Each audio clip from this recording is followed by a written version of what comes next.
Esto es grabado, ustedes lo saben, son las 3 de la tarde de un día jueves lluvioso. Antes de este invitado que nos ha hecho reír mucho, porque técnicamente trajimos los mejores equipos, pero estamos con un micrófono solo, así que, pero Valle no tiene ningún problema, el expresidente de la República, presidente, el doctor Jorge Marfetán está enfermo, vino porque era Valle, si fuera Juancito Pérez no venía ni de casualidad, porque lo levantamos de la cama con mucha fiebre. Jorge, ¿cómo estás? Y antes de presentar al invitado, darle un rápido vistazo, contarle a la gente en qué escritorio y cómo es, y después el presidente va a decir dónde estoy sentado yo. Bueno, ¿qué tal? Muy buenas noches. La verdad que es un placer. Como yo siempre dije que fui muy fiel al doctor Jorge Valle. Fue la primera lista que voté en el año 66 con 18 años, la 15 con mi escarapelita, y lo voté con devoción cuando él llegó a la presidencia porque lo consideraba un tipo extraordinariamente capacitado, así que es un gusto hoy poder estar charlando mano a mano con él. Bueno, aquí estamos en un ambiente muy espacioso, lindísimo. Tenemos en el centro una mesa con 4 sillas, en la cual uno ve, como en todos los casos de un escritorio, bueno, expedientes, fajos, ahí está, por supuesto. Y una de las cosas que llama la atención es todo alrededor, con una estructura muy moderna, metálica, como se usa ahora, una enorme cantidad de libros que nos decía el presidente que justamente son algunos de los que ha conservado después de dejar la presidencia, dado que muchos de ellos los ha, derivado a distintos lugares, eso lo va a contar después. Pero estamos en un lugar muy lindo además, no vamos a decir dónde, pero tenemos una preciosa vista de la ciudad de Montevideo, en un piso alto, así que bueno, ya vamos a comenzar. Bueno, doctor Jorge Valle, expresidente, presidente, ¿cómo le va? Buenas noches. Bueno, me va muy bien, tengo una vida mucho más tranquila, no tengo ni el estrés ni las presiones que tiene cualquier individuo que estuvo en la presidencia de la República, y sobre todo en los tiempos un poco agitados en que estuve yo. Pero aquí estamos, como decía el doctor Marfetán, en el estudio. Yo trabajo aquí por las mañanas, tengo esta biblioteca que es una de las pocas cosas importantes que he podido conservar después de largos años de vida. Usted está igual que yo sentado en los 2 sillones que Baltasar Brum le regaló a mis padres el día de su casamiento. Por tanto, si yo tengo casi 84 más 9 meses, los sillones tienen 85. Son del 20 de enero de 1927. ¿Siempre los ha conservado aquí, presidente? Siempre los conservé conmigo, sí. Me los dio mi madre, naturalmente, cuando ellos se fueron, después que falleció mi padre, mi madre se mudó de allá del Camino de las Tropas.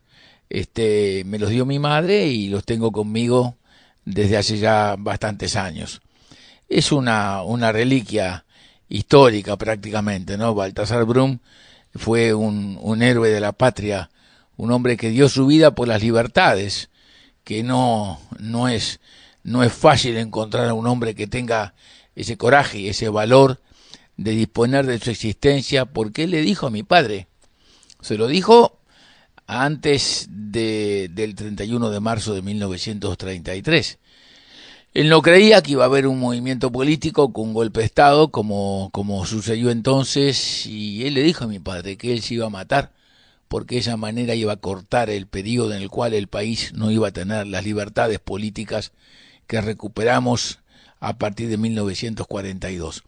Por tanto, quiero decir que sí, que estamos en un ambiente en donde hoy forma parte de mi vida. Yo estoy acá rodeado de los libros, aquellos que heredé de mi padre y aquellos que supe o pude agregar, son uno de mis más importantes patrimonios, estos miles de libros que están tapizando todas las paredes de todos los cuartos de este apartamento, de donde, como bien dijo el doctor Marfetán, se ve buena parte de la ciudad de Montevideo, y en donde en el balcón tengo además siempre una linda y hermosa bandera colorada. Presidente, arranco yo, después arrancas vos, Jorge. ¿Qué significa tener el apellido Valle, de lo más importante del Uruguay, las transformaciones? Bueno, es la historia del Uruguay, ¿no? Y que usted comenzar a la política, mamando a la política, siendo un gurí chico, ¿no? Siendo un adolescente. Mire, yo creo que eso a todos nos pasó lo mismo, ¿no? En primer lugar, mis hermanos y mis primos. Todos nacimos en hogares en donde la política era el asunto de todo el día, de todo el día y de todos los días. Lo mismo le pasó a mi padre y a mis tíos, y a sus hermanos y a sus primos.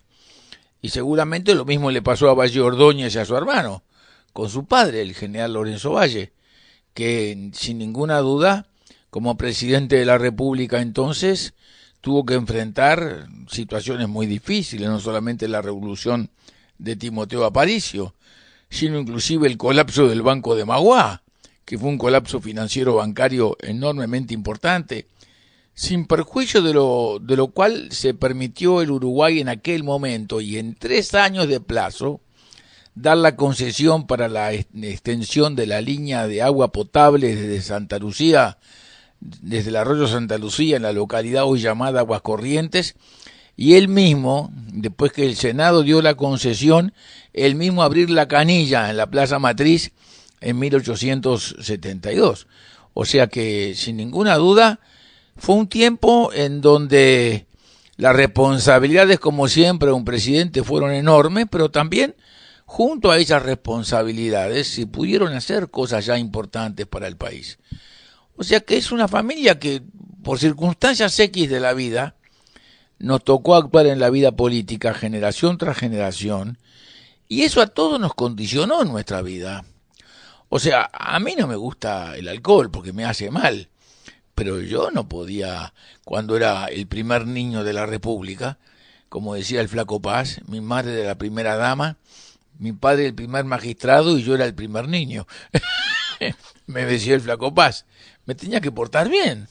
O sea, aunque no me gustara portarme bien, me tenía que portar bien.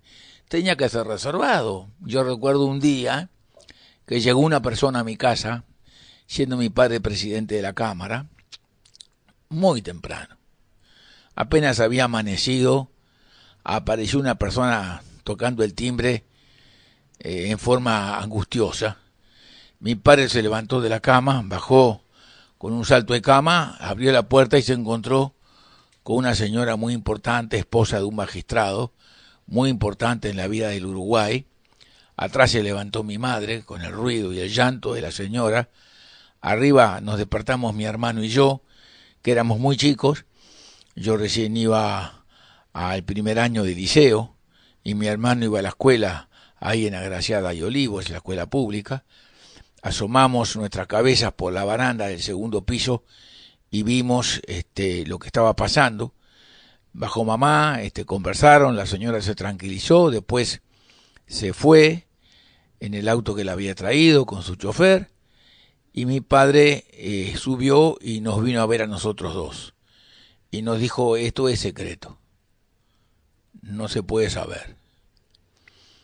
Estamos hablando de 1943 y estamos hablando del 2011, ¿no? Y sigue siendo secreto. Y se irá conmigo a la tumba. Porque eso fue lo que me dijeron en el año 1943. O sea, es una obligación que uno va adquiriendo, responsabilidades que uno va teniendo, enseñanzas que uno va recibiendo. Y eso sucede en todas las actividades. Sucede tanto en el hijo del médico si tiene la misma vocación, y sucede en la vida del viñatero que le enseña a su hijo si tiene la misma vocación cómo se maneja la vid y qué es lo que pasa y qué es lo que deja de pasar. O sea, y eso lo fuimos aprendiendo y tratamos de conservarlo. Todos nosotros, los que actúan en política y los que no actúan. Mis hijos no actúan en política, nunca actuaron en política activa. Sin embargo, los dos tienen conocimiento de la política y tienen opinión política como tiene todo el mundo. Pero se han comportado de determinada forma tal que un día llego a una radio, me hacen una interview y me pregunta el periodista: ¿y usted por qué no tuvo hijos? Y le digo: pero qué buena pregunta que me hace usted, le digo. Fíjese si mis hijos habrán sido discretos, que tengo hasta nietos. Y usted, como periodista, me pregunta por qué yo no tuve hijos. Y bueno, y esa discreción y esa forma de conducirse, y bueno, es una enseñanza que han recibido, porque todos tienen el orgullo y el honor de llevar un apellido que es un apellido ilustre en la vida del país, pero eso no da derechos, eso da responsabilidades. Y las responsabilidades se extienden inclusive a aquellos que sin tener ninguna responsabilidad, la gente los va a mirar de distinta manera que a los que mira a otros. O sea, si hay una cola y mi hijo intentara pasar delante de otros de la cola como mucha gente hace o como alguna gente hace, dirían, pero qué horrible, este que se cree que porque el papá es presidente puede hacer tal cosa. Así que ellos saben todos que tienen más que derechos, responsabilidades. Y eso es lo que hemos aprendido todos. Nosotros tenemos obligaciones y las tenemos que cumplir en cualquier circunstancia. Y eso creo que a lo largo de las generaciones lo hemos aprendido todos, absolutamente todos. Los que hemos hecho política activa y los que no han hecho política activa, pero que siempre han trabajado, siempre han puesto el hombro, siempre han sido solidarios, siempre han acompañado. Y me parece que es lo que la vida nos enseña en cualquier caso, en cualquier circunstancia, en cualquier actividad, sea en la política, en el comercio, en la industria, en el campo. Saber cumplir con sus responsabilidades. Jorge, vamos 1 y 2 así, después que ya la mía. Presidente, pero no le de alguna forma que no haya ningún Valle que siga, porque tenemos al Pepe Amorín Valle, pero el Pepe es el Pepe Amorín.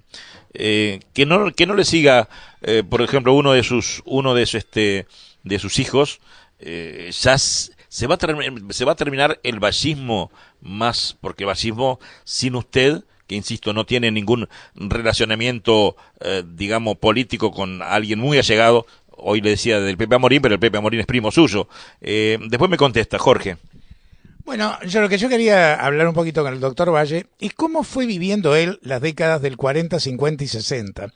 Pues fueron décadas muy distintas. El 40 era un chico, un adolescente que empezaba a ver crecer la figura de su padre, que ya por ese entonces tenía una enorme trascendencia política. La década del 50 marca una década netamente colorada, pero también le toca vivir un acontecimiento inédito, que es la derrota del año 58.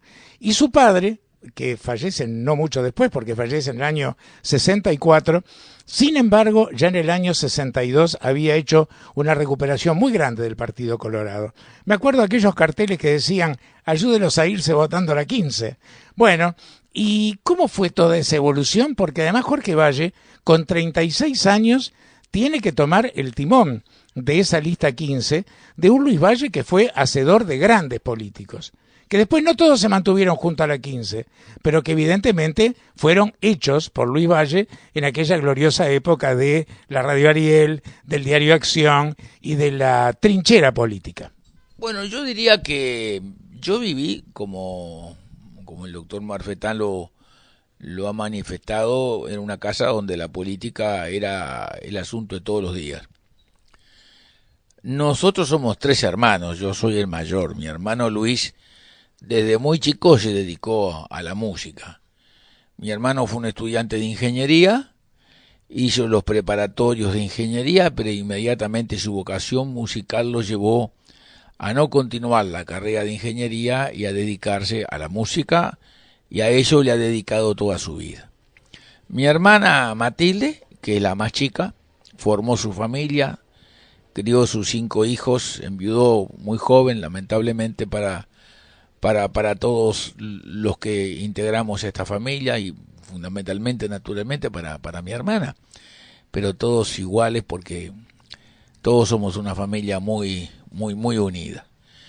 Y ella, a diferencia de otras personas del sexo femenino que tienen en la política un ámbito de vocación clara, ella tiene sus opiniones, como muchas mujeres, es muy radical en sus opiniones, pero no ha participado de la vida política.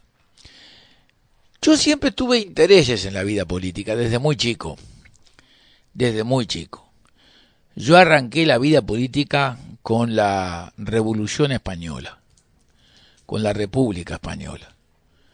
Nosotros éramos muy republicanos, muy contrarios al movimiento de Franco. Mi padre comenzó a trabajar en la Radio Continental, que luego se llamó Radio Ariel, invitado por su hermano, mi tío Lorenzo Valle, que lo invitó a mi padre a incorporarse a esa radio. Él se había incorporado en forma muy minoritaria, mi padre también se incorporó en forma muy minoritaria, luego mi padre consiguió con un préstamo de un amigo poder tener una parte mayor de esa radio, y empezó a hablar por radio en tiempos en donde las posibilidades políticas de los partidos tradicionales, digamos, el Partido Colorado, como los blancos independientes, estaban muy limitadas para hacer política, y por tanto mi padre hacía comentarios sobre la política internacional por la mañana en la radio todos los días, y en aquel tiempo ya estábamos en los prolegómenos de la guerra, y la guerra que en aquel momento se daba en Europa era prácticamente una confrontación, por un lado, de las ideas de Franco, apoyados por Mussolini y por Hitler, y por otro lado las ideas republicanas, en donde había un comportamiento interno también muy difícil, porque por un lado estaban los anarquistas y estaban los republicanos españoles, y por otro lado estaban los comunistas, que realmente tuvieron conductas y actitudes, sobre todo contra los anarquistas en Cataluña, muy, muy graves y muy negativas para el ideal republicano y para el ideal libertario de los anarquistas y para el ideal democrático. Recuerdo que mi tío César Valle Pacheco fue el que en la Junta Departamental promovió que se hiciera una plaza con el nombre de Companys. Companys fue el dirigente catalán que fue fusilado por el gobierno de Franco. Y bueno, yo participé de la inauguración posterior de esa plaza. Así que desde muy chico mi primera cosa política fue con la República Española. Mi padre en la Radio Ariel además recibía a todos aquellos exiliados importantes que habían llegado al Río de la Plata de la República Española. Yo conocí al general Jurado, yo conocí al Rojo, conocí a Martínez Barrio, conocí a Indalecio Prieto, a Don Inda. Inclusive le llevaba los artículos a Indalecio Prieto para que se publicaran en el diario Acción, porque antes Don Inda escribía fundamentalmente en el diario El Día, grandes y largos artículos. Don Inda estuvo en el Uruguay, habló en el Estadio Centenario, o sea que fue una época muy importante para todos nosotros, y para mí como joven me marcó de forma absoluta y decidida. Y bueno, ahí empecé a vincularme a la cosa política y luego en el partido, notoriamente y naturalmente, porque yo veía todos los procesos que se fueron dando. Luego asistí al surgimiento de nuevo de la lista 15. La lista 15 mi padre la había integrado ya en 1931 y luego volvió a la lista 15. La lista 15 que en su momento aquel se llamó por 50 diputados vallistas y que había un grupo de gente joven, el ingeniero Rodríguez Correa, el doctor Vicente Basagoiti, Fernando Fariña, Héctor Grauert, una cantidad de gente joven, Ferrería Ferla, Cordones Alcoba, gente que yo conocía, Evaristo Garrido, Gomenzoro, el rematador Gomenzoro, que yo conocía de la época de la dictadura, porque en la época de la dictadura andábamos a salto de matas, inclusive me recuerdo perfectamente un día cuando vivíamos en la calle Durazno, que llegó la policía a buscar a mi padre para detenerlo. Recuerdo cuando después mi padre estuvo detenido en el cuartel de bomberos, recuerdo cuando fuimos deportados, mi padre fue deportado y marchamos todos detrás. Fuimos deportados a la Argentina, nos mandaron en invierno a Mar del Plata, vivíamos en la pensión Kaiser en Belgrano, en la ciudad de Buenos Aires. Yo hice los primeros cursos escolares en Buenos Aires hice el primer curso escolar en Belgrano, después hice el segundo curso escolar en una escuela en la calle Güemes, ahí por el barrio de Las Heras. Después nos mandaron a Río, fuimos a Brasil. Yo acompañé a mi madre en el vapor Masilia de la compañía Jayer Reuní a Brasil, a encontrarse mi madre con mi padre. Mi padre estaba deportado, mis tíos también, mis tíos estaban presos en la isla de Flores. O sea que todo eso yo lo viví intensamente. Mi hermano era muy débil, había estado siempre muy enfermo. El médico de mi hermano era un veterinario, el doctor Miguel Rubino, uno de los grandes científicos que ha tenido el Uruguay. Doctor Miguel Rubino de Durazno, una bellísima persona. O sea que yo conocía a toda esa gente, a Santín Carlos Rossi, yo conocí a Domingo Arena, conocí naturalmente a todos los hombres importantes de aquel tiempo, a Edmundo Castillo, a Minelli, a todos conocí, absolutamente a todos. Tengo 84 años casi y tengo buena memoria y además participé de esas cosas por interés propio desde muy niño y por tanto tengo recuerdos muy vivos de todos esos ciudadanos, de todos esos personajes. Y sobre todo porque en aquel tiempo que vivíamos deportados en Buenos Aires, el apartamento donde vivíamos era una especie de refugio de todos, inclusive los jóvenes militares como Mucio, como Raíz, como muchos otros militares que fueron también separados de sus cargos y deportados porque habían estado en contra del movimiento que se llamó la Revolución de Marzo y que presidiera don Gabriel Terra. O sea que a mí me marcó muchísimo ese tiempo vivido en mi primera infancia. Seguramente yo tenía mucho interés en la cosa pública, porque mi hermano era, y sigue siendo, mucho más capaz y mucho más inteligente que yo, pero vivíamos en un mismo mundo, golpeados por las mismas cosas. Sin embargo, él tomó el camino de la música y no tomó el camino de la política. Yo, por supuesto, camino de la música no podía tomar. Un día caímos los dos a la escuela alemana cuando volvimos al Uruguay para aprender el alemán, como mi madre entendía que teníamos que hacerlo, y entonces el primer día que llegamos nos colocaron frente al profesor de música, que era un señor llamado Herzog, y me dijo, Jorge, canta el himno. Y yo empecé a cantar el himno y me paró en la primera estrofa y me dijo, regular con des suficiente. Y después le pidió a mi hermano que cantara el himno y de ahí lo llevó directamente al coro como solista, porque mi hermano tiene oído natural y aunque usted le pegue con un garrote en la cabeza, el tipo no puede desafinar porque tiene oído natural, ¿no? Y bueno, entonces a él le dieron oído natural y a mí me dieron la nada, orejas me dieron, pero no me dieron oído.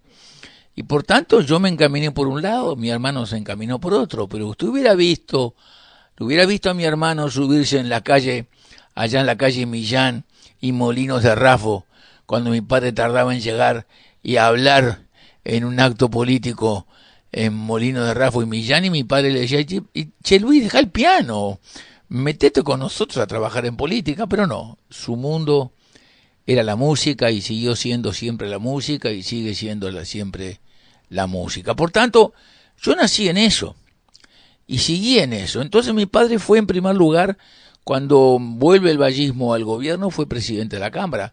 Fue durante los 4 años presidente de la Cámara. Y tuvo ya una personalidad política muy importante, fundamentalmente en el departamento de Montevideo. Y cuando llega la elección de 1946, la aspiración de mi padre era ser candidato a intendente de Montevideo. No tenía interés en ser candidato a vicepresidente de la República. Creía que su escalón natural era la intendencia de Montevideo. Además era el que representaba el núcleo político más fuerte del vallismo en Montevideo. Habíamos ganado la elección interna.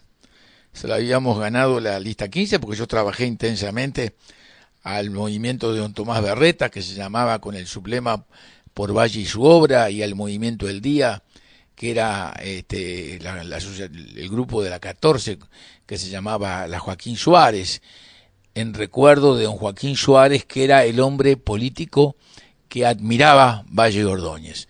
En el dormitorio de Valle Ordóñez, arriba de su mesa de luz, a la izquierda de su cama, dormitorio, en el dormitorio había un retrato de Joaquín Suárez.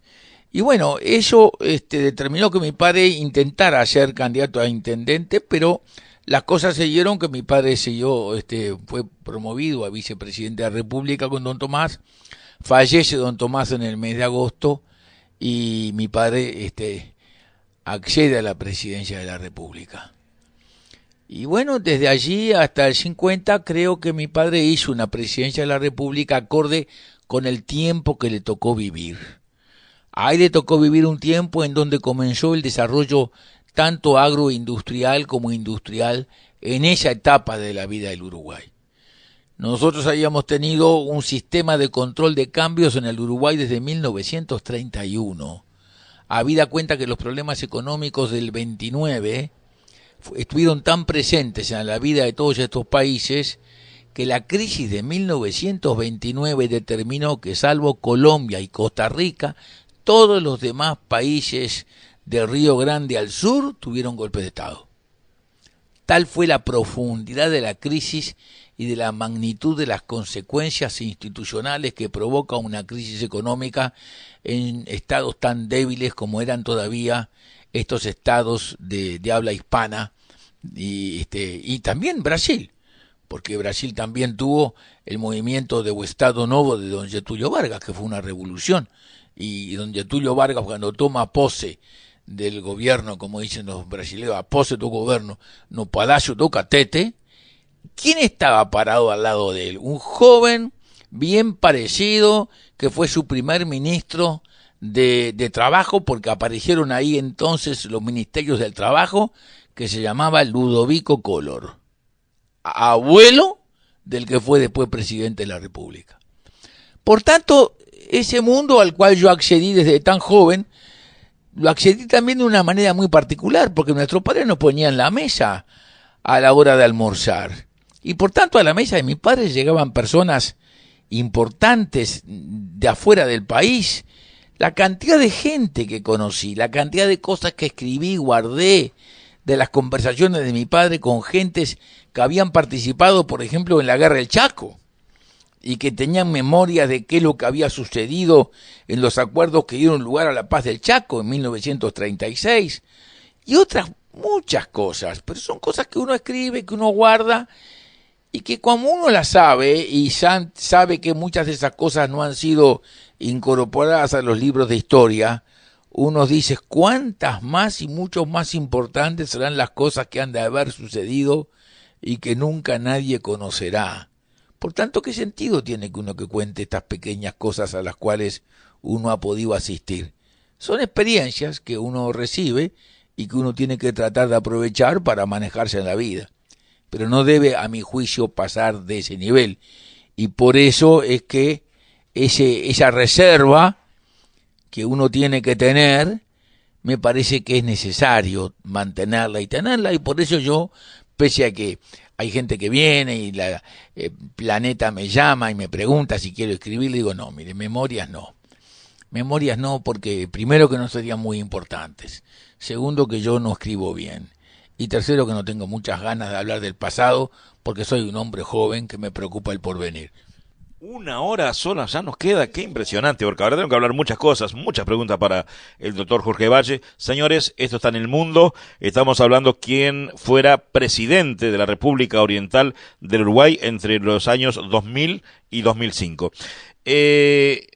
Valle 4 veces le jugó la vida, ¿no? De llegar a la presidencia, en la cuarta llega. Cuando llega a la presidencia de la República, todo lo que usted mamó de chico, de su padre y de toda la familia, ¿con qué se encuentra? ¿Cómo es ser presidente de la República del Uruguay? Mire, yo fui candidato varias veces.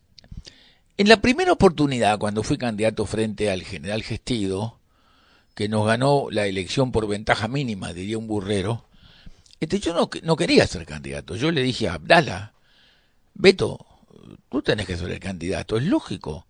Habíamos hecho la reforma de la Constitución, habíamos salido adelante con la reforma naranja. A mí me pareció natural que Alberto Abdala, que era consejero nacional, que era un hombre sumamente capaz y sumamente inteligente, tenía que asumir esa tarea. Y él me dijo, no, chiquilín, el candidato tenés que ser vos. Que sí, que a mí me empujaron a ser candidato. Y yo asumí esa responsabilidad. Y creo que tuve la suerte de no ser electo.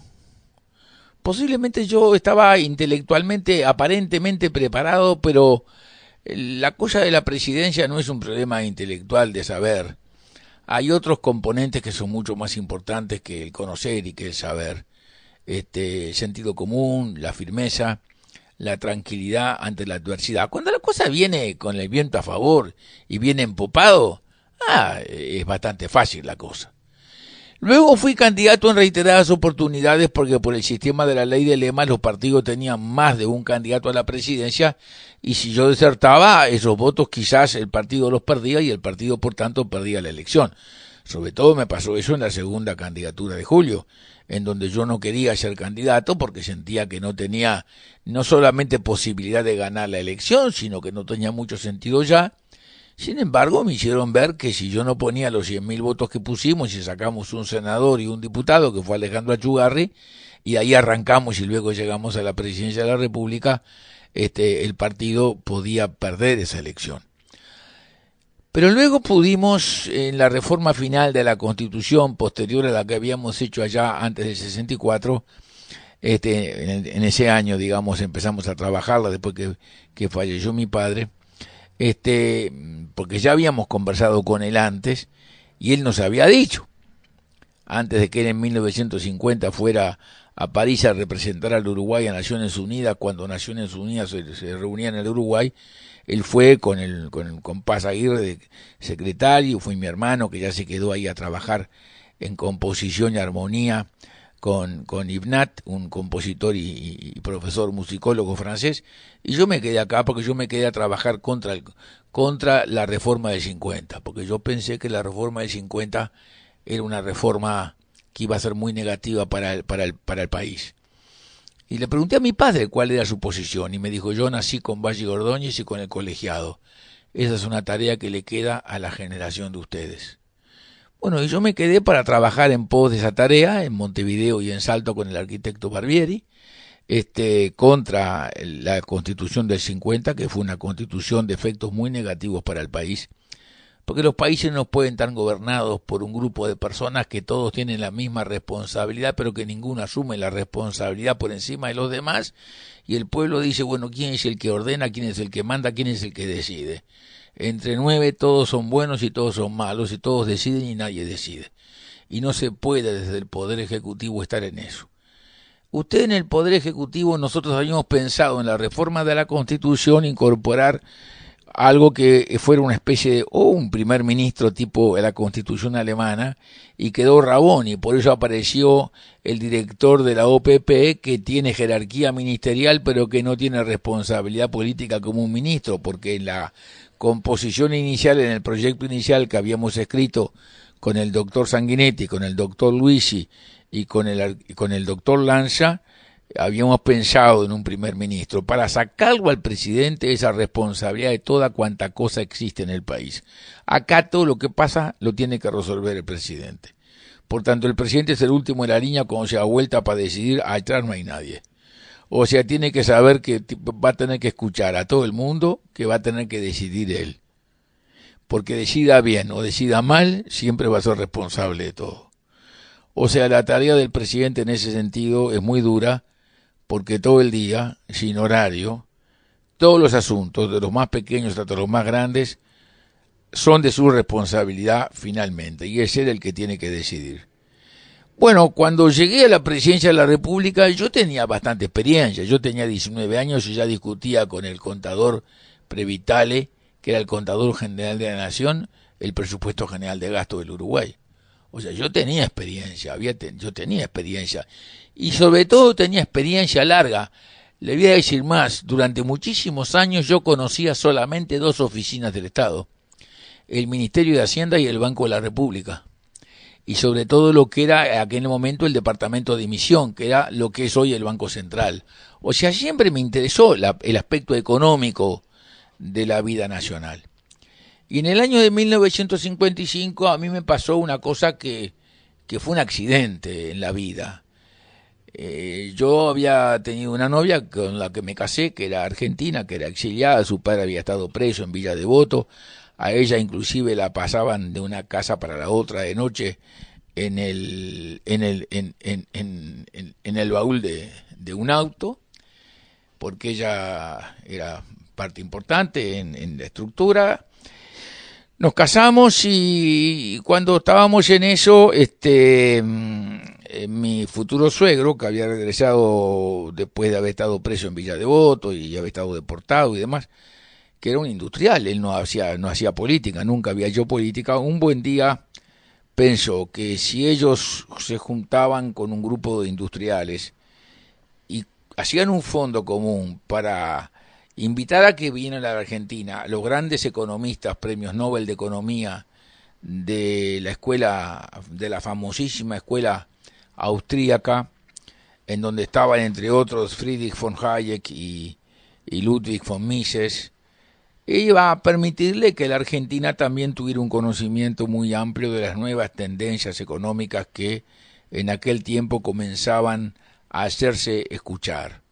Ya von Hayek, que trabajaba desde hacía muchos años porque se habían ido de Alemania cuando empezó el movimiento nacional socialista, él estaba radicado en Oxford, fue siempre una persona muy importante hasta su fallecimiento en Oxford y tenía grandes discusiones teóricas con John Maynard Keynes, que fue el gran economista inglés que luego armó los acuerdos de Bretton Woods y del Banco Mundial y del Fondo Monetario con posterioridad a la Segunda Guerra Mundial para evitar las complicaciones que ya había vivido cuando era joven, siendo integrante de la delegación inglesa al Tratado de Versalles. Y ellos fueron a la Argentina e hicieron conferencias en Argentina. Yo era el novio de la nena. Además de ser el novio de la nena, era el único que hablaba alemán de la trupe. Por tanto, yo fui ahí y me desasné.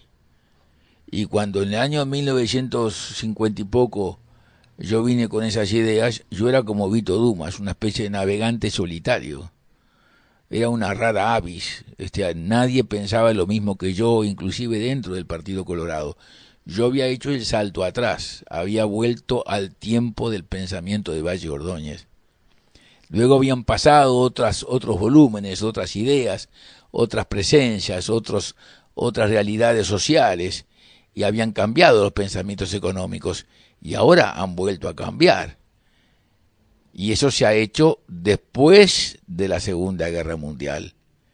O sea, la Primera Guerra Mundial trae como consecuencia la presencia predominante de dos movimientos, grandes movimientos que son las distintas caras del mismo personaje. De un lado Mussolini, que era socialista, notoriamente socialista, director del diario oficial del Partido Socialista, él con su amante, la señora Margherita Sarfatti, que como era de origen hebreo, se fue de Italia. ¿Y a dónde se fue de Italia? Y a Montevideo. ¿Y en dónde vivía? En la calle Luis de la Torre. Yo la conocía, Margherita Sarfatti. Soy más viejo que Matusalem, ¿no? Entonces la conocí porque la conocí en la casa de mi padre, que ella vino a hablar con mi padre para hablar de política internacional con mi padre y con mi tío Duncan, que era un hermano mayor de mi padre, que era un fenómeno, que es el abuelo de José. Un fenómeno, ese sí que era brillante, mi tío Duncan era un fenómeno. Y entonces, la otra cara del comunismo, o sea, la idea liberal desapareció de la escena, arrasada por la crisis y las consecuencias de la Primera Guerra Mundial, y la Segunda Guerra Mundial reconoce que la Segunda Guerra Mundial la ganó Rusia, porque si Rusia no pone 30 millones de muertos, y si alimentado por los americanos, por Teherán y por Murmansk, no le quiebran el espinazo a los tanques alemanes en Kursk cuando los alemanes quedaron hasta sin combustible, los ingleses y los americanos no hubieran podido nunca bajar en Francia. Y por tanto Rusia, cuando gana la guerra con una bandera de sociedad justa, de sociedad equitativa, de sociedad contra el capitalismo colonialista. No se olvide que cuando termina la guerra, Inglaterra y Francia eran imperios coloniales. Inglaterra manda a aquel joven oficial jefe de los comandos llamado Mountbatten, transformado en Lord Louis Mountbatten como el último virrey de la India, y él fue el que negocia con Gandhi la división de la India con Pakistán, y Gandhi lo quería matar, porque se dio cuenta que la India sin Pakistán quedaba muy debilitada, pero eran dos religiones tan disímiles, tan distintas, que facilitó esa cosa de los ingleses, que son unos genios para manejarse. Lo han sido siempre, y sí, lo han sido siempre. O sea, usted el inglés lo puede matar, pero lo mata en forma educada. Por lo menos muere en forma educada. Entonces, ¿qué quiero decir con todo esto? Quiero decir que todo eso que fue ese proceso político tan importante que se dio y cuyos episodios finales se están dando ahora en algunos países, pues eso cayó Mao, que Mao era eso, y Deng Xiaoping que sustituye a Marx, le dice: a mí no me interesa cuáles son los colores de los ojos del gato, a mí lo que me importa es que caza ratones, ¿no verdad? Desaparece Marx, y por eso Felipe González en Bad Goddess dice: bueno, vamos a terminar con este negocio de Marx, porque si no, no caminamos. El último empujón de eso, ¿dónde se da? Ahí se da en América. Y el último empujón, 40 años después, se dan al Uruguay. Cuando los muchachos de 63 llegan a los 75 al gobierno en un mundo totalmente distinto, donde no pueden aplicar sus ideologías de base marxista. Y eso es un poco aquello que yo viví y que determinó que cuando llegara presidente de la República tuviera cierta experiencia, tuviera cierto conocimiento. Y le voy a contar una cosa fantástica que me pasó. Un buen día, por intermedio de determinadas personas, tomo contacto con el señor Tata, un señor persa que vivía en la India, pero de origen parsi, persa, en Bombay, que viene porque desea instalar ciertos sectores de su actividad de call center en el Uruguay. Call center, no, otra cosa parecida, más importante. Entonces me viene a ver a la casa de Suárez. Y entonces me di cuenta que su padre de joven siempre le había dicho que él tenía que venir al Uruguay, que tenía que conocer el Uruguay. No me diga, le digo yo, ¿y cuándo fue eso? Porque mi padre estuvo acá en el Uruguay. ¿Y cuándo estuvo en el Uruguay acá? Porque mi padre era el delegado de los industriales de la India en la conferencia de la OIT que tuvo lugar en el Uruguay en el año 1947. Qué interesante, le digo yo. Muy bien. En la época, le digo yo, en que el señor David Morse era el director general de la OIT. Sí, claro, y mi padre era íntimo amigo de David Morse, una gran persona, sí, efectivamente, porque yo era el secretario de David Morse. ¿Cómo me dice? Sí, yo era el secretario de David Morse, porque David Morse se instaló acá en el donde está la escuela naval, que era el Hotel Miramar. Ahí estuvo la sesión y mi padre me mandó para que yo trabajara ahí. Y David Morse vino después a pedirle a mi padre para llevarme con él a Ginebra, a trabajar en Ginebra. Y mi padre dijo que no, que yo tenía que quedarme acá a estudiar y a hacer política. Y en esa silla donde está usted sentado, estaba sentado David Morse. Y en esta donde yo estoy sentado, estaba sentado mi padre. Y yo estaba sentado acá porque mi padre no sabía inglés y yo era el traductor. Fíjese, me dice cómo las cosas, como dice Jean-Baptiste Vico, el corsi e ricorsi de los acontecimientos históricos. 100 y pico de años después nos volvíamos a encontrar. Yo, un chiquilín que había trabajado junto a David Morse, que seguramente habría conocido al padre, porque conocía a Léon Jouot, que fue el representante de la Force Ouvrière francesa, como reconocía a los italianos de las organizaciones textiles de Estados Unidos. Y ellos, después de tantos años, nos volvimos a encontrar en la misma sala, en la misma casa, sentados en las mismas sillas.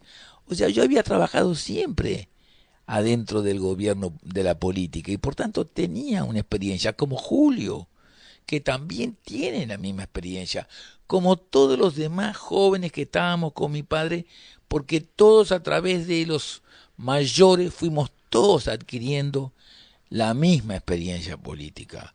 Por tanto, naturalmente que es muy distinto ser presidente que tener una experiencia como ayudante, como diputado, como senador o hasta eventualmente como ministro.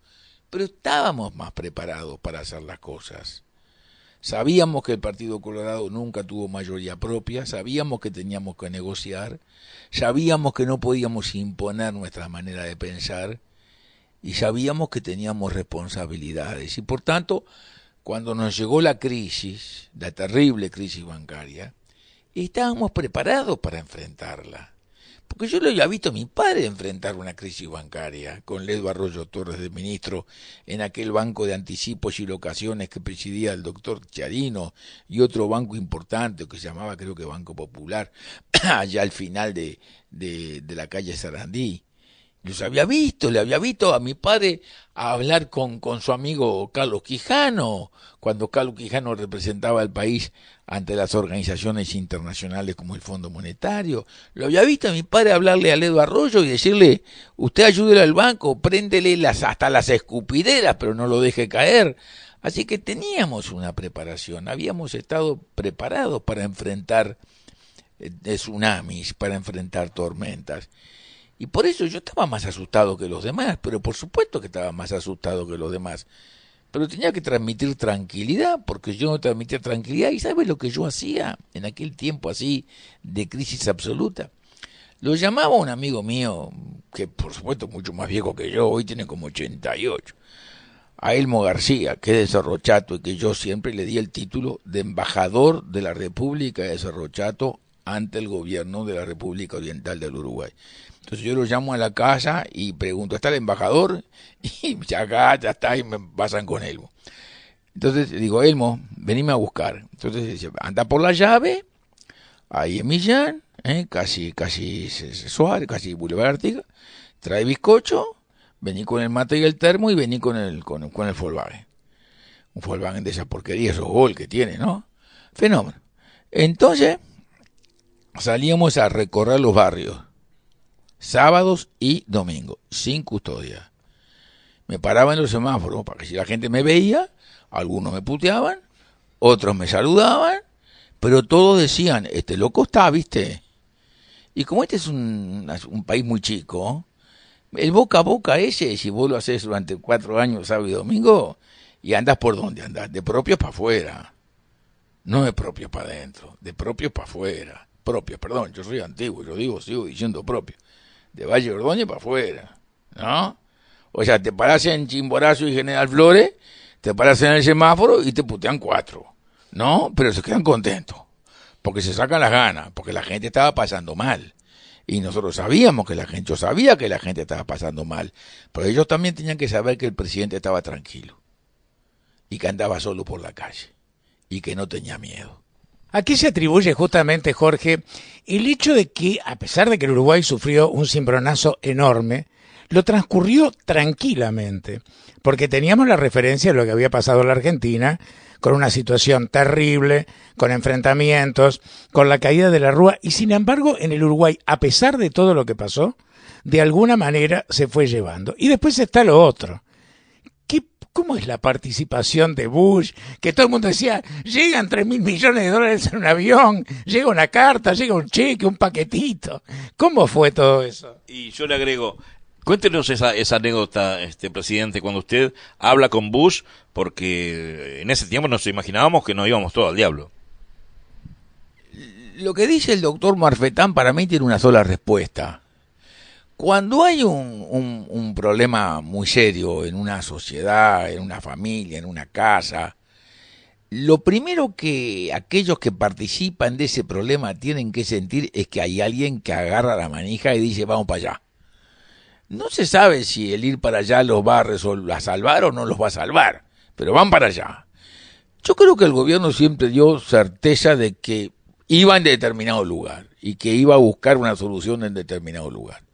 Y eso fue lo que a nosotros nos ayudó muchísimo. La otra cosa que nos ayudó muchísimo fue el decir siempre la verdad. La aftosa nos ayudó muchísimo. Cuando vino la primera aftosa, que fue en un área suburbana de la ciudad de Artigas por unos cerditos que pasaron por la frontera, y nosotros pudimos neutralizar el problema y cerrar allí la cosa, yo reuní a Dios y a todo el mundo, al ministro de Relaciones, al ministro de Ganadería, a los técnicos de Ganadería, al general que teníamos allí, un hombre muy amigo nuestro que manejaba el comité de emergencia, a Dios y a todo el mundo. Y dije, bueno, ¿qué vamos a hacer? Todos dijeron, vamos a decirle al mundo la verdad. Entonces le dijimos al mundo la verdad. Dijimos que de los 800 contenedores que estaban arriba del mar, viajando hasta distintos destinos, del contenedor número 428 podían sacar las cajas, todas menos la caja tal y la caja tal y la caja cual, porque eran carnes que venían de ganados faenados en el departamento Artigas y aislamos el departamento Artigas. Esa forma de actuar a nosotros nos dio credibilidad. Y en este mundo, la palabra empeñada vale más que la firma. Y por tanto eso nos dio a nosotros credibilidad cuando nuestros hermanos los argentinos habían dicho en la primera exposición rural a la que me invitaron en épocas del gobierno del doctor de la Rúa, que habían alcanzado el grado de libre de aftosa sin vacunación cuando nosotros sabíamos que era mentira. Y que lo había denunciado, por otra parte, Chiarino, Gonzalo, por la radio, y que yo lo sabía personalmente y se lo había comunicado a quien correspondía del otro lado del río, por amigos míos, hacendados argentinos que me habían dicho, hay aftosa. Y por tanto, nosotros actuamos diciendo la verdad. Y yo creo que eso nos ganó el respeto de todo el mundo, porque hoy el mundo se entera de todo en un minuto, ahí no hay tiempos muertos, es en tiempo real. Eso nos hizo muchísimo bien. Y yo creo que eso nos permitió, por nuestra conducta en esa manera, cuando llegó el momento de la crisis, estar mejor preparados internacionalmente para obtener respuestas favorables a los planteos. Yo nunca hablé con Bush, jamás en mi vida. Yo lo llamé a Hugo Fernández Feijóo cuando me dijeron que el Fondo Monetario nos quería degollar de parado, ¿no?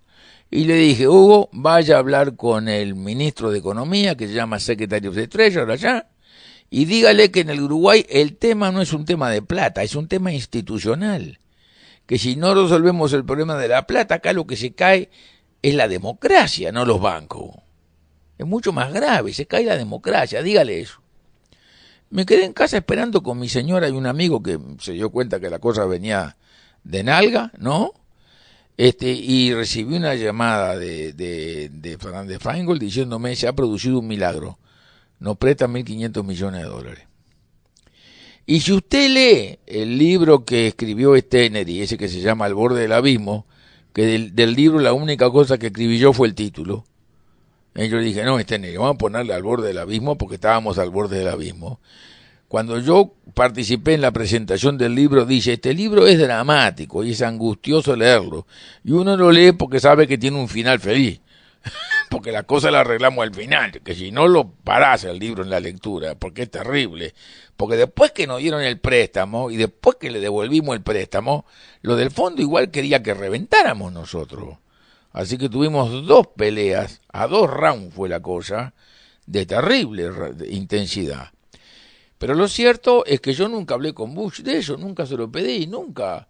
Porque el tema es un tema que cualquier hombre político en cualquier lugar del mundo sabe que para el equilibrio de América, que el Estado uruguayo diera una quiebra económica era en fin, con cierta importancia, porque nuestra economía es muy pequeña, pero políticamente era muy importante que eso no sucediera. Y por tanto fue no el presidente de turno de la República Oriental del Uruguay el que le puso el aviso al presidente americano personalmente, fue la circunstancia que se le transmitió. Yo le mandé decir porque él me conocía y me llamaba por teléfono para preguntarme cosas, y yo cuando iba a Estados Unidos me sentaba con todo el gabinete. Yo he llegado a hablar con todo el gabinete del bloqueo a Cuba y del Corán y de la libertad de las drogas, y yo soy loco, usted bien sabe que yo digo lo que se me canta. Pero muchas cosas más, no vale ni contar. Entonces, se dieron cuenta naturalmente, porque son tipos que viven en la vida real, que la caída política del Uruguay le hacía un enorme daño a la democracia uruguaya, no, a la democracia en América. Y por tanto dio la plata, la prestó, se la prestó por una semana, se la devolvimos en una semana y le pagamos intereses. Entonces yo creo que la gente sintió que había un rumbo. Y bueno, ¿qué otra cosa iba a hacer la gente que esperar que el rumbo asumido fuera exitoso? La gente no podía hacer nada. Si hubiera sido un fracaso el rumbo asumido, me hubieran colgado de una lámpara ahí en la Plaza Independencia. Ah, sí, me hubieran colgado una lámpara en la Plaza Independencia. Pero si uno tiene un tsunami y uno le enfrenta y la gente advierte que es el único camino y que no hay otro camino posible y que al final el camino es exitoso y aparece la luz verde al final del túnel, la gente se queda contenta. Y bueno, a algunos les fue mal, sí, por cierto. Hasta es posible que a algunos le haya ido tan mal y tan mal que en el estrés y en la tragedia hasta hayan sufrido circunstancias irreparables en la vida, irreparables. Pero a todos los demás les hubiera ido mucho peor si no hubiéramos hecho lo que hicimos. Usted nunca elige entre lo blanco y lo negro.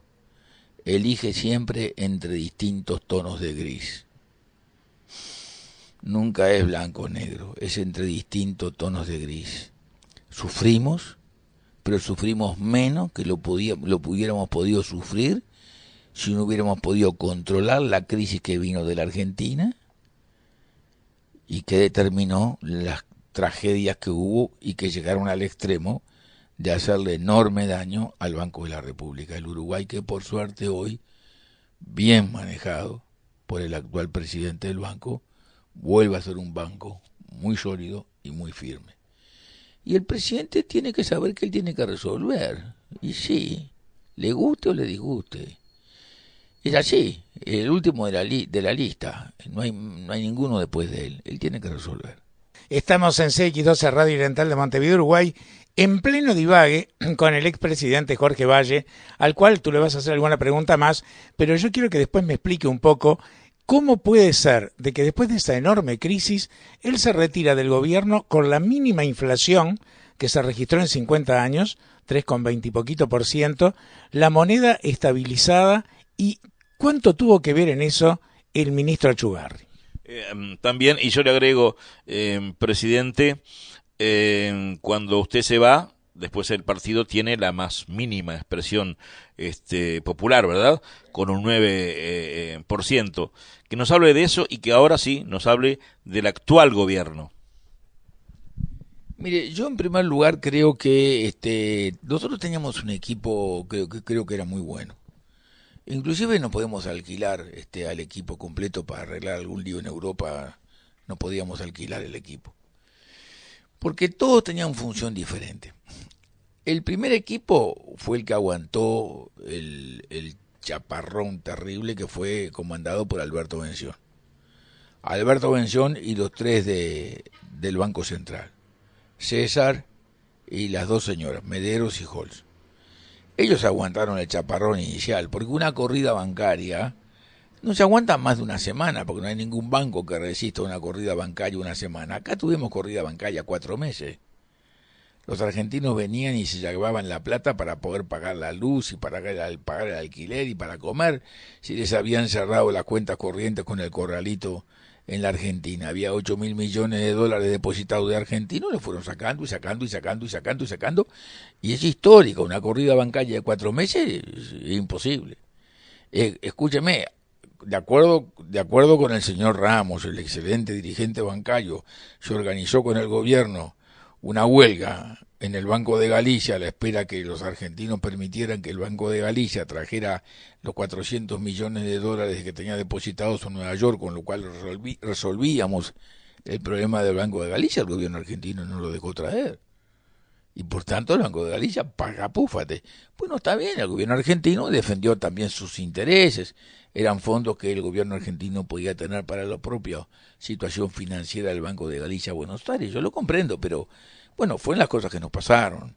El Banco Comercial lo fundieron porque se llevaron el dinero del Banco Comercial y lo depositaron los bonos en el Banco General de Negocios de la Argentina, y al Banco Comercial de acá le dieron un papel que decía lo tenemos en depósito.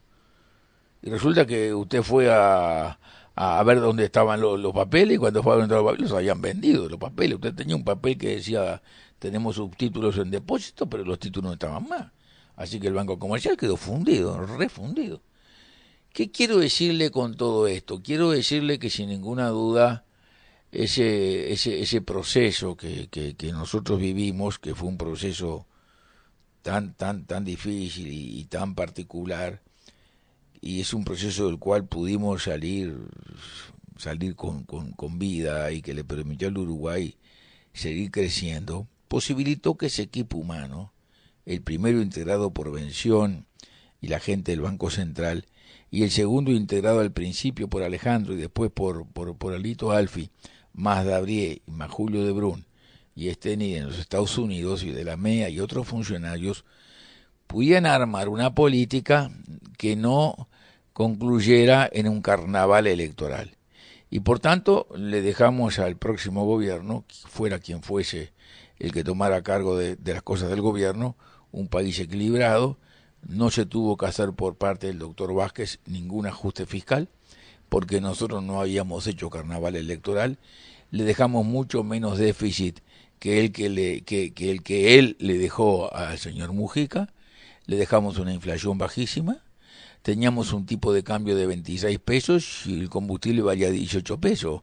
Ahora tenemos un tipo de cambio de 18 pesos y el combustible vale 33. Es al revés del pepino.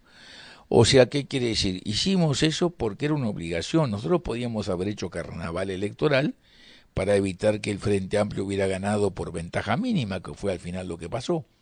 O sea, si la elección hubiera sido en noviembre del 2003, el Frente Amplio hubiera sacado el 70% de los votos.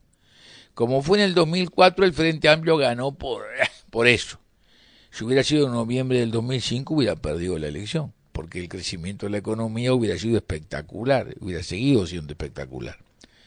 Con respecto al Partido Colorado, la elección fue muy clara. La elección hoy es el balotaje. La gente todavía no advirtió para qué se hizo el balotaje. El balotaje se hizo para obligar a los partidos a que los acuerdos políticos fueran públicos y comprometidos a la luz pública y firmados en un papel, y reemplazar los acuerdos políticos de los dirigentes entre sí, por más importantes y representativos que fueran los dirigentes. ¿Cómo era el acuerdo? Era entre mi padre y don Luis Alberto Herrera. Y don Luis Alberto Herrera, un hombre de enorme prestigio, le llamó la coincidencia patriótica. Pero entre ellos dos. Y yo estaba escondido atrás de la puerta, si yo escuchaba la conversación entre esos dos señores. Yo podría contar una cantidad de cosas, de cómo ellos se pusieron de acuerdo en cosas fundamentales, apareciendo luego como discrepantes, para encarar mejor la defensa del Uruguay. Uno y el otro, con igual grandeza los dos. Y yo le dijo a mi padre cuando terminé esa conversación, yo no entiendo, papá. Me dijo, ya vas a entender. Ahora no entendés, sos un chiquilín, no sabes nada, pero ya vas a entender. Y claro, había una cosa fundamental que era el país.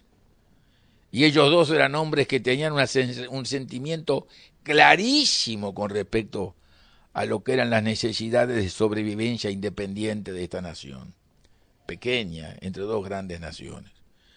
Por tanto, sin ninguna duda, todo eso a que yo me estoy refiriendo y que yo lo he vivido largamente, bueno, nos posibilitó a nosotros luego, haciendo una política equilibrada, dejar al país en buenas condiciones, porque al final, ¿para qué lo ponen a usted en el gobierno? Y para que cumpla con su deber, para que haga las cosas bien.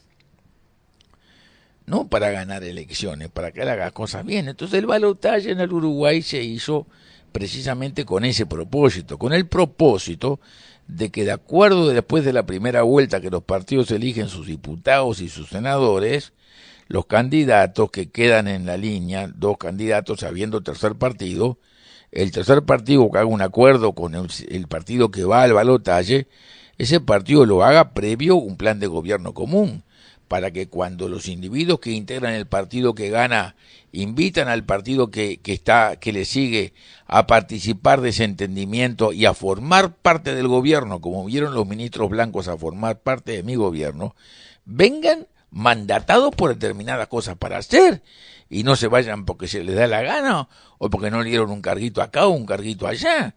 porque es una defensa de la institución saber que la institución se puede presentar más allá de las expresiones de las partes en cuestión con los papeles que digan, no, nosotros nos juntamos para esto, y esto es lo que nos comprometimos a hacer, y por esto que nos comprometimos a hacer es que usted está en el ministerio, así que usted no se puede ir por peteneras. Al punto tal es así que cuando el doctor Larrañaga forzó a las fuerzas blancas en el directorio y luego en la convención a retirarse del acuerdo, en el Poder Ejecutivo, el Partido Nacional en el Parlamento de la República no hizo nunca oposición.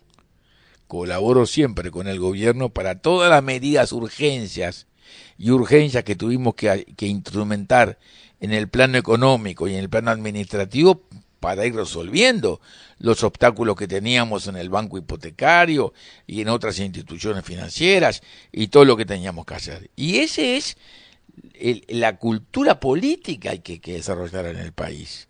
Las instituciones por encima de los dirigentes, por mejores que ellos sean. Entonces, en aquel momento que se pensó que sí, que el doctor Vázquez ganaba la elección, la gente dijo, ¿cuál es el candidato que puede impedir que eso suceda? Bueno, de los otros dos candidatos nos parece que el doctor Larrañaga es el que tiene más chance. Por tanto, ¡pum!, todo el mundo se buscó al doctor Larrañaga. Porque cuando el ministro Stirling fue candidato a presidente de la República, en la primera semana tenía el 19% de votos de opinión pública a favor, que era una plataforma muy interesante para crecerla. Pero se dio la sensación clara en ese momento de que el Partido Nacional era más fuerte. Por eso, cuando alguien me preguntó hace bastante tiempo, ¿y usted qué piensa que va a ser la futura elección del Partido Colorado? Yo he dicho simplemente, el Partido Colorado va a estar en el balotaje. Por la misma circunstancia que ustedes han establecido acá y que creo que fue usted, el doctor Menafra, que lo dijo. Para mí, el Partido Colorado, hoy por hoy, está en el balotaje. Le falta al Partido Colorado una fuerte otra pata. Le falta una fuerte otra pata. Yo se los digo siempre. Y el propio doctor Bordaberry siempre lo dice. Pero cómo no, métanla para adelante, empujen. Encantado de la vida que empujen. El mismo Pedro lo ha dicho en más de una oportunidad. Y le falta esa pata. Pero hoy por hoy, el Partido Colorado está en el balotaje. Doctor Valle, su opinión, ¿qué hora es, Jorge? Para no pasarnos. No, falta. ¿Cuál es su opinión sobre el actual presidente Mujica? Mujica es ideológicamente herrerista y anarquista. Por eso es que él dice, como te digo una cosa, te digo la otra. Es un hombre que en cada momento tiene una opinión diferente, pero fíjese que el día que Mujica triunfa electoralmente y llega a su casa y junta un conjunto de amigos y les dice unas palabras, y Búsqueda recoge las palabras que pronuncia el presidente electo no hace ninguna referencia a Sendik. No dice, bueno, en esta lucha uno de nosotros, el mejor que ha caído, debería estar en lugar mío acá. Él dice, nunca sentía al pueblo uruguayo tan alegre, salvo cuando fundí la moto trabajando para Luis Alberto Herrera, en 1959. O sea, el recuerdo no fue para Sendik, fue para Luis Alberto Herrera. Y en las palabras siguientes que pronunció también hizo referencia a la vocación de don Luis Alberto Herrera por atender las cuestiones sociales y por ocuparse de, como habla él, ¿no?, del pobrerío.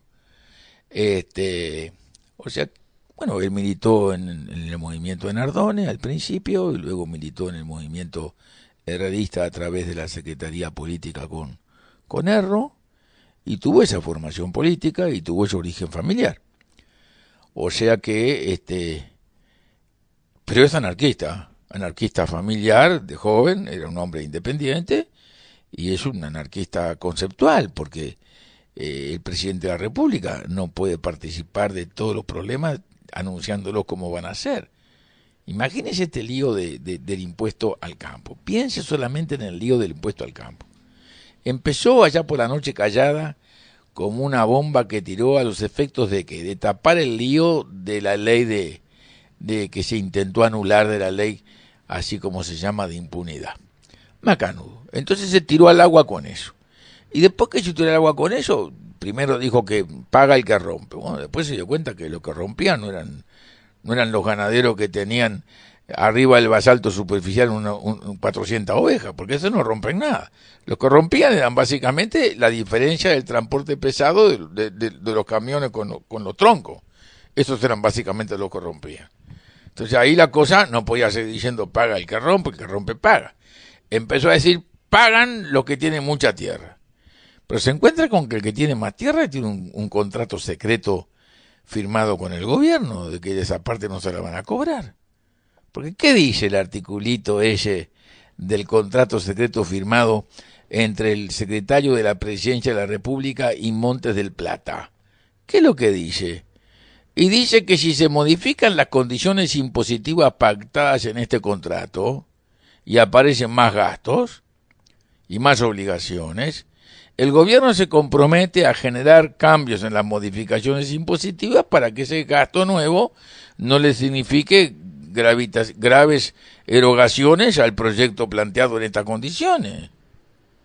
Pero si primero no veo por qué tiene que haber un compromiso secreto, porque el compromiso de confidencialidad que se asume en muchísimos contratos, se trata de una confidencialidad para proteger a una de las partes en cuanto a un tercero de afuera no tenga conocimiento de lo que él está proponiéndole al otro o contratando con el otro para el desarrollo de su propia empresa.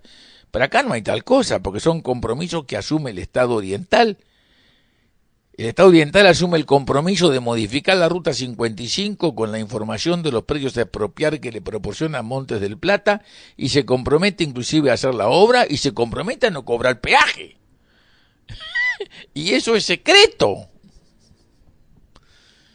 Quiero decir que todo eso que se está haciendo no es para la concentración de la tierra en manos de uno, porque ese es el que tiene 250.000 hectáreas, el que tiene más tierra en el Uruguay. Al revés, va a favorecer la concentración de la tierra, porque si uno tiene 3.500 hectáreas arriba del basalto superficial y le cargan 14 o 10 o 12 dólares por hectárea, el precio de la tierra va a bajar. Por tanto, va a ser más fácil comprarlo, ¿no? A otro que tiene 1.000 hectáreas en Soriano, que son campo flor y que no va a pagar impuesto, porque no va a llegar a las 2.000 hectáreas Coñat. Y por tanto, el de 1.000 hectáreas no va a pagar impuesto ganando plata. Entonces, ¿qué dice el ministro Aguerre? El ministro Aguerre dice acá hay que gravar la renta. Pero ¿qué es lo sensato?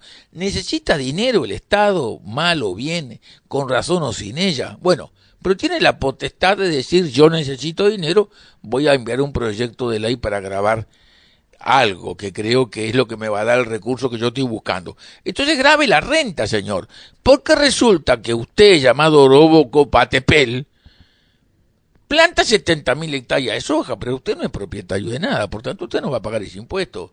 Pero es el que tiene más renta de todo, así que ese no paga, el que tiene la mayor renta. Y usted que le arrendó a ese 2.500 hectáreas, usted paga, y él que planta 70.000 no paga ese nuevo impuesto. Entonces, ¿usted quiere ser justo y que todo el mundo pague?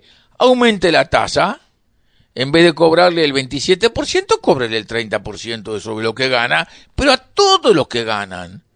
O sea, yo tengo 100 hectáreas de trigo, gano plata, cóbreme un impuesto a una tasa diferencial. Pero a todos los que ganan, no por el hecho de tener 3.000 hectáreas arriba del basalto superficial. Lo que sucede es que esta gente no entiende de cómo funciona la producción agropecuaria. No entiende, entonces comete ese tipo de errores. Y por eso que el ministro Aguerre se le está diciendo a la bancada, no es por este camino, es por este camino. Después usted podrá discutir si es bueno el impuesto en cuanto si lo precisa el Estado, si lo administra bien. Pero el mecanismo para poner el impuesto es un impuesto a la rentabilidad de la tierra, no al tamaño de la tierra.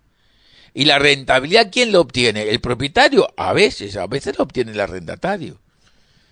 Y eso es lo que hay que hacer. Yo no discuto si precisan 60, 70, 80, 100, no discuto eso. Lo que discuto es que es una forma de gobernar. Y porque no se tiene un método para gobernar, es a impulsos. Entonces pues venimos con Aratirí, que hacemos una compulsa, que le preguntamos al pueblo, que no le preguntamos al pueblo. Pero ¿y quién le da a Ratirí los 300 megas de energía eléctrica que precisa en firme y a precio competitivo para competir con el hierro en el mundo? ¿Quién se lo provee? Si el Uruguay no tiene energía propia, tiene que estarla importando porque le falta de la Argentina y pretende traerla hasta del Paraguay. ¿Quién le da 300 megas? Por tanto, digo, no hay método para seguir la cosa. Es un concepto anárquico de la cosa. O sea, viene un lío con Brasil, el primero que habla es el presidente, no el último, compañero. ¿En qué termina este lío con Brasil? Justamente esto le iba a preguntar Jorge, 2 de la mañana, 45 minutos. ¿Cómo ve la relación con los vecinos y esto que se ha dado en llamar Mercosur, que si uno mira cómo funciona diría que no funciona? Y creo que el otro día el ex canciller Sergio Abreu fue muy tajante cuando dijo que con mensajecitos, flores y champagne al final de un tren y besitos no se arreglaban las cosas. El Mercosur como la mona. Como la mona. Artigas hizo 3 cosas. La primera, las instrucciones de 1813, de una sabiduría hasta el día de hoy. No hay nada más importante en la historia institucional del Uruguay que las instrucciones de 1813. Fíjese que estos tipos en 1803, acá en las afueras, ahí en el shopping de Tres Cruces, se reúnen y dicen, artículo número 3, se promoverá la libertad civil y religiosa en toda su extensión imaginable. ¡Ja! La libertad civil y religiosa en 1813. Como si hubiera acá protestantes, luteranos, anabaptistas, judíos, de Imanjá o islámico. ¿Qué concepto de apertura? Eso es el puerto. Nosotros somos una nación nacida al mundo. Somos el puerto. La segunda cosa que hace Artigas es el reglamento de tierras de 1815, que es el que exige Rivera cuando arregla con Lecor que Lecor respete. Rivera le pide a Lecor 2 cosas: me mantenga la unidad de los usares armados para hacer la tranquilidad del país, pero respete y haga cumplir las tierras distribuidas por Artigas. Y la tercera cosa fenomenal de Artigas es el acuerdo de comercio con Inglaterra de 1817. El tipo ya se daba cuenta que el mundo estaba en otro lugar. Bueno, entonces nosotros hicimos el Mercosur y fuimos al Mercosur y lo incorporamos, inclusive hasta yo redacté los artículos en la Constitución que lo hablan de ese tema, porque en aquel momento Europa se aislaba con el Tratado de Roma. Argentina y Brasil llegaban a un acuerdo entre sí, y si no entrábamos en ese asunto, los argentinos le vendían a los brasileros sin impuestos la misma cosa que producíamos nosotros. Por tanto quedábamos afuera. No tuvimos más remedio que entrar. Pero resulta que un día los brasileros convencieron a los argentinos para tomar una disposición que dice que en el Mercosur nadie en forma bilateral puede hacer ningún acuerdo de comercio con nadie. Nosotros, sin embargo, hicimos un acuerdo de libre comercio con México que no forma parte del Mercosur. Alguna cosa pudimos negociar con Brasil, porque no se negocia con la Argentina, se negocia con el que manda, y el que manda es Brasil. En Brasil y en la Argentina, el que manda es Brasil. Negociamos con Brasil. Luego iniciamos la negociación con los Estados Unidos. Hicimos con Selig, el ministro de Comercio americano, las mismas comisiones que habían hecho con los chilenos, las copiamos. Y luego hicimos el acuerdo de garantía de inversiones, que se lo dejamos ya pronto para que el doctor Vázquez como presidente lo pudiera llevar adelante. Tuvo sus conflictos, pero lo llevó adelante. La otra etapa era el acuerdo de libre comercio con los Estados Unidos, y ahí donde se le empantanó el carro al presidente de la República, el ferrocarril, mejor dicho, porque él dijo, este es el último tren que pasa, hay que tomárselo.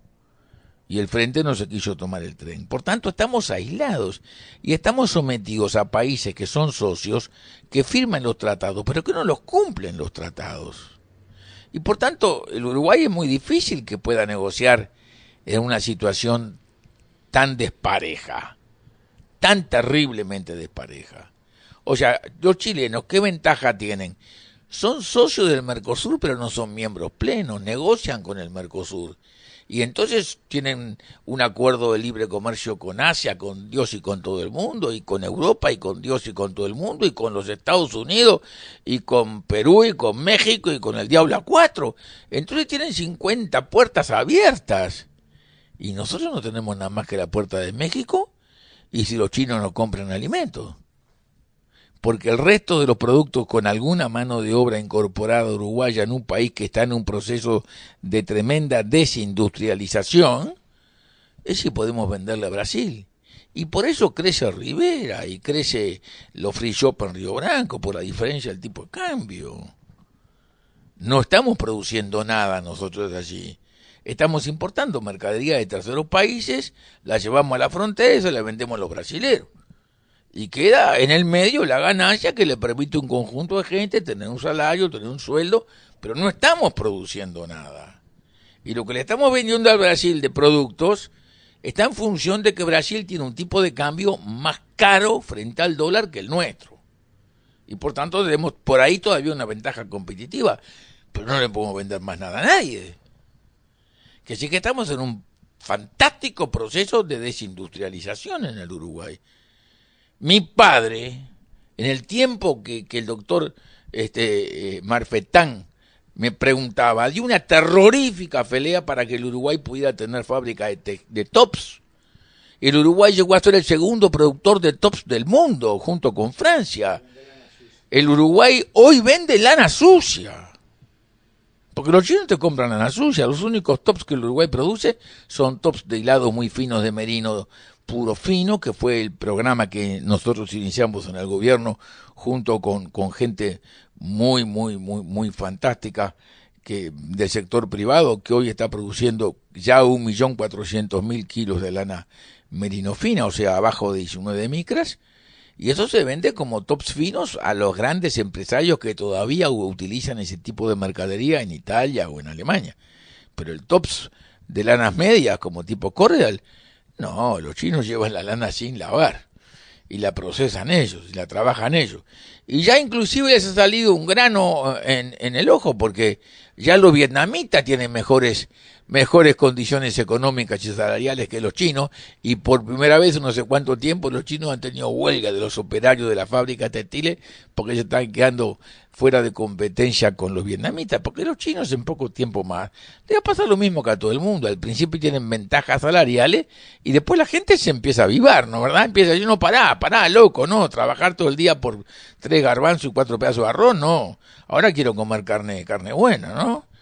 Por eso la carne, como yo le digo a mis amigos, ustedes vayan a la carnicería, saquen una fotografía de una costilla con lomo, amplíenla y cuélguenla en el comedor de sus respectivas casas. En las últimas dos, nos quedan 5 minutos, presidente. Estamos en la radio de la Iglesia Católica y siempre le hacemos a cada invitado esta pregunta. Y mañana, lunes, el padre Lizágara contesta. ¿Usted es católico? ¿Cree en Dios? ¿Y por qué? ¿Y qué pasa después que uno se muere? Yo no soy católico. No soy bautizado. Pese a que soy padrino por la iglesia de 4 niños. En el Cerro, en Colón, en la iglesia de Rodríguez, hasta hice el curso de padrino, y en la iglesia de Solís de Mataojo. Todos nosotros vivimos de los principios cristianos, todos nosotros. La cosa me recuerdo perfectamente que le dije a la hora de llenar en Suárez al ministro del Tesoro americano, señor O'Neill. Usted sabe que hay un menú, deme el papelito, hay un menú que Julio María Sanguinetti lo hacía el menú siempre poniendo en la tapa del menú la fotografía de un cuadro. En este caso era el cuadro de Blanes, un cuadro lindísimo de Blanes, en donde estaban las glicinas de la Quinta de Castro. Entonces me pregunta a mí, O'Neill me pregunta, dígame qué es este cuadro. Entonces le expliqué y le dije, pero mire, habla el menú, señor secretario, digo, porque adentro es mucho más interesante. De este lado del menú decía las bebidas, de este lado decía la comida. Póngalo así. Y se ve, este es el continente. Acá está el océano Atlántico, acá está el océano Pacífico, esta es la parte rica, esta es la parte más pobre. no hay más buques con inmigrantes. Acá se lee el mismo libro. De acá hasta acá se lee el mismo libro. Unos son luteranos, otros son episcopales, otros son católicos, otros son como yo, que no soy católico, pero me eduqué en las normas y los valores morales de la Iglesia cristiana, porque así nos educamos todos. Este continente tiene esa fantástica condición. Tiene todavía pocos habitantes, tiene mucha producción, puede alimentarse a sí mismo y a muchos otros. En la medida que los de abajo sean más ricos y se acerquen en su riqueza a los de arriba, va a ser mucho mejor para todos. O sea, yo no soy católico, yo respeto a la persona de Jesús, pero ¿cómo no la voy a respetar si Jesús cambió el Imperio Romano? Hasta que llegó Jesús, no había derechos individuales, los derechos eran de la polis. Si usted era ciudadano de Atenas, usted en Atenas podía ser funcionario, jerarca, regidor, cualquier cosa. Pero si usted le daban el ostracón, o sea, el destierro, el ostracón porque se lo daban en una almeja, usted se transformaba en un esclavo en cualquier lugar del mundo mediterráneo al que concurría. El que cambió todo eso fue Jesús. Y dijo Jesús, no, tú estás loco. Los derechos son por ser persona. Esos son los derechos naturales. Valle Ordóñez, que era católico inicialmente hasta los 19 años, y todo el mundo de sus amigos le criticaban porque pasaba frente a la iglesia del Cordón, se paraba frente a la Virgen que estaba en la iglesia y saludaba, le escribía a su padre, cuando su padre le decía desde Montevideo, pero José le decía, pero Pepe, ¿qué vas a hacer en tu vida? ¿Vas a ser poeta? ¿Qué vas a ser profesor? Estudiar derecho comercial, derecho de gente. Si querés estudiar, le dice derecho canónico, estudiá derecho canónico, pero no te pases leyendo los clásicos y estudiando derecho natural. Y Valle Ordóñez le contesta, papá, si no sé derecho natural, no tengo conocimiento del derecho. O sea, en ese sentido, se puede decir que yo sigo esa manera de pensar. Yo soy un liberal, yo no creo que voy a tener una vida después de esta vida. En el caso que tuviera que elegir una vida después de esta vida, preferiría la que me ofrece Mahoma, porque tiene 40 vírgenes para cada ser humano de sexo masculino, así que no sé qué stock de dónde lo contiene, pero tiene un stock imponente. Pero yo respeto a todas las religiones, creo que la religión también es un lugar de donde depende de donde uno nazca, porque si me hubiera nacido en Bombay hubiera sido parsi, y por tanto no hubiera sido católico, hubiera sido parsi. Creo que todas las religiones tienen un Dios que al final es prácticamente casi lo mismo en todas ellas. Las respeto a todas. Creo que el Corán no es un libro de guerra, que es un libro de paz. Y creo que todas las religiones procuran eso, la paz. Las respeto a todas. Creo que una de las grandes cosas que ha tenido el Uruguay es la separación de la Iglesia del Estado. Le ha hecho un enorme bien a la Iglesia. Darle la independencia que la Iglesia necesita, porque cuando viene el lío de la querella de las investiduras, como en la década de los papas, y de las peleas entre quién era el que daba la autoridad al rey, si venía de Dios a través de la Iglesia o venía de Dios directamente, para terminar como Napoleón, sacándole la corona al papa y poniéndosele en la cabeza, le hacía enorme mal a la Iglesia y también le hacía enorme mal al Estado.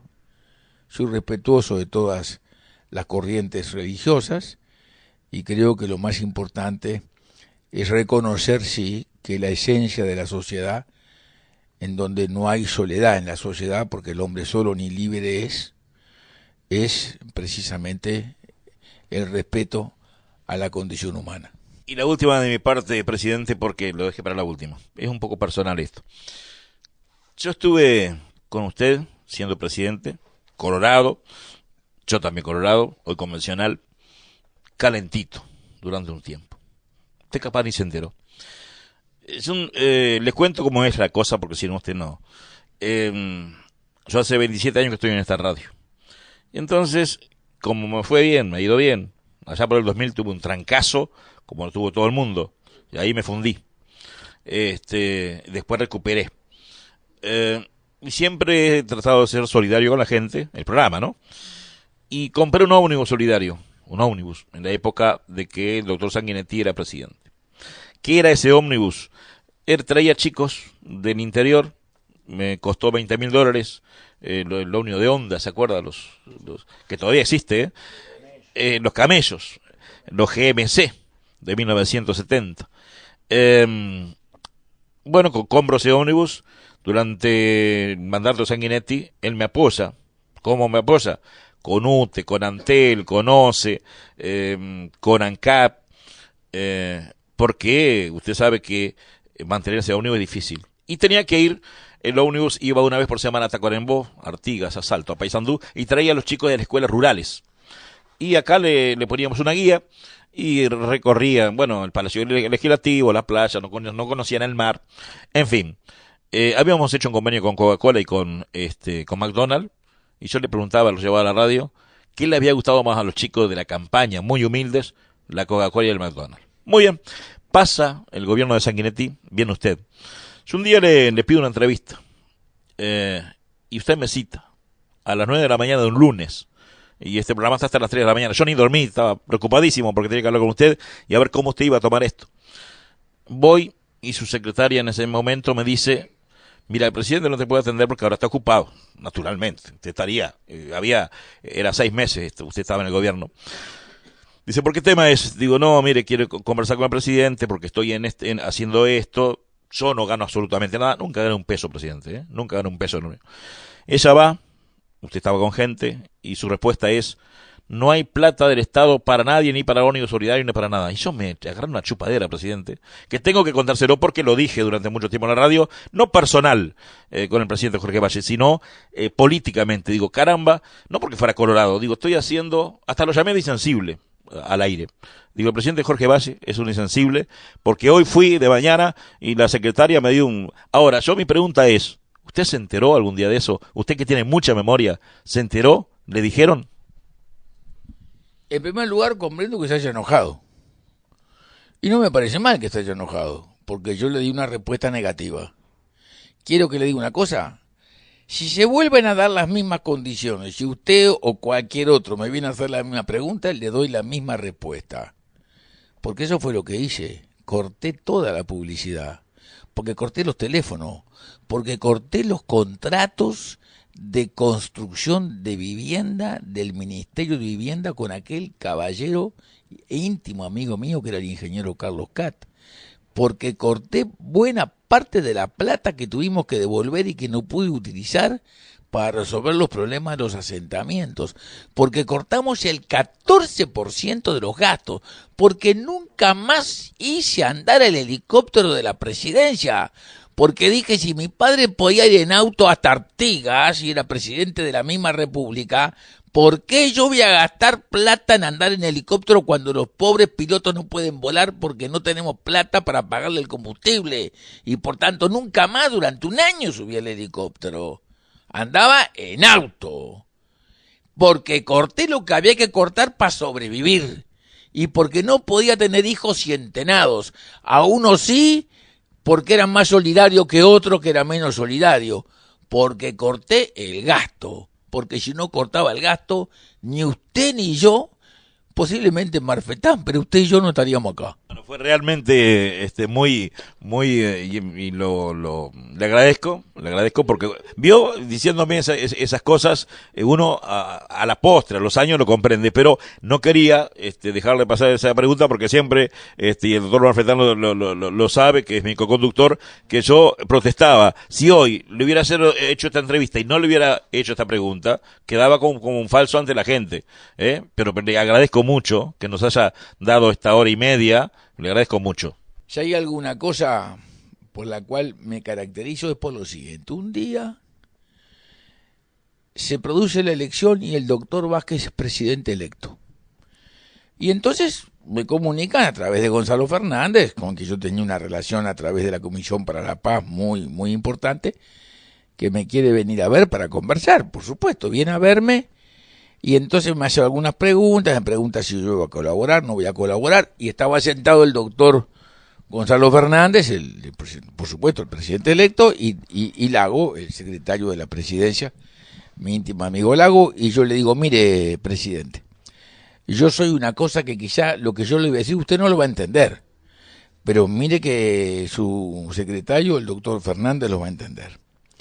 Yo soy como la estufa. Atrás de nosotros, en las dos sillas, en la sala esa de Suárez, hay una estufa, ¿no? ¿Cómo? Me dice, sí, yo soy como la estufa. ¿Pero qué quiere decir eso? La estufa es un bien inmueble por accesión. O sea, la estufa que se empotra en la pared se transforma en parte de la casa y por tanto se transforma en un bien inmueble, siendo un bien mueble porque se trae y se pone en la pared.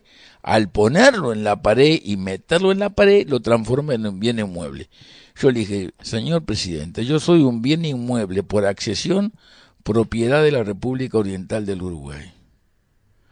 Yo tenía que salvar a la República Oriental del Uruguay del desastre, después yo tenía que cortar, y tenía que cortar todo, empezando por yo, por mí mismo.